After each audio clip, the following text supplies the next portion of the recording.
हाँ, ये मेरे मित्र है। ये कहते हुए उन्होंने मुझे कहा, आओ मैं तुम्हें मिलवाता हूँ। फिर उन्होंने मेरा परिचय प्रोफेसर से करवाया। मैंने प्रोफेसर से कहा कि सर मैं आपके ही कॉलेज में हूँ। तो उन्होंने मुझे पहचान लिया। उन्होंने कहा, हाँ हाँ, मैंने तुम्हें देखा है कई बार। अब तो जैसे मेरा रास्ता खुल गया था। प्रोफेसर से बात करने का मैंने मन बना लिया था। बहुत खुश हो रही थी मैं, और पता नहीं क्या क्या सोच रही थी। प्रोफेसर का कितना बड़ा लंड होगा, वो मुझे कैसे चोदेंगे। हाय। मैं अगले दिन कॉलेज गई और मैंने प्रोफेसर को नमस्ते किया।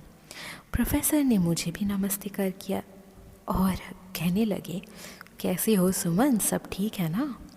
मैंने कहा, हाँ जी, सब सही है। ये बात करते हुए वो अपने क्लास में चले गए। मैं भी अपने क्लास में चली गई। अब प्रोफेसर की क्लास हमारे यहाँ थी, तो प्रोफेसर हमारे यहाँ क्लास पढ़ाने के लिए आए और हम सब लोग बैठे हुए थे और बातें कर रहे थे। तभी अचानक से प्रोफेसर आ गए। हम लोग अपने अपने सीटों पर जाकर बैठ गए। ये देखते हुए प्रोफेसर थोड़ा हिचकिचा रहे थे, किंतु उन्होंने अपनी क्लास पढ़ाना शुरू किया। वह क्लास ख़त्म करके वापस चले गए। तभी मैं उनके पीछे पीछे गई और उनसे मैंने कहा कि मुझे ये सब्जेक्ट दिक्कत वाला लगता है, तो क्या आप मुझे इस सब्जेक्ट की क्लास दे सकते हैं? उन्होंने मुझे कहा, ठीक है, मैं तुम्हें सोचकर बताता हूँ। वो मुझे अगले दिन मिले और कहने लगे, ठीक है, मैं तुम्हें सुबह की क्लास दे देता हूँ और मैं तुम्हारे घर पर ही पढ़ाने आ सकता हूँ।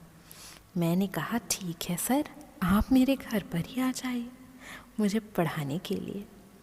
और वो तैयार हो गए तो मेरी चूत तो मचलने लगी खुशी के मारे। प्रोफेसर अगले दिन सुबह मेरे घर पर मुझे पढ़ाने के लिए आ गए। मैं भी सुबह तक नहा धोकर तैयार बैठी थी पढ़ने के लिए। आज मुझे प्रोफेसर ने पढ़ाया और आज मैं सिर्फ उनको देखती ही रह गई।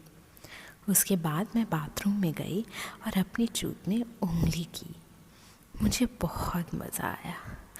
आज उंगली डालने में इतना मज़ा आया कि क्या बताऊँ। अब ऐसे ही प्रोफेसर हमेशा मुझे पढ़ाने के लिए सुबह सुबह आ जाते थे। आज मैंने पूरा मन बना लिया था कि प्रोफेसर से अपनी चूत फड़वाऊँगी। आज मैंने भी बहुत ही छोटी सी स्कर्ट पहन ली, जिससे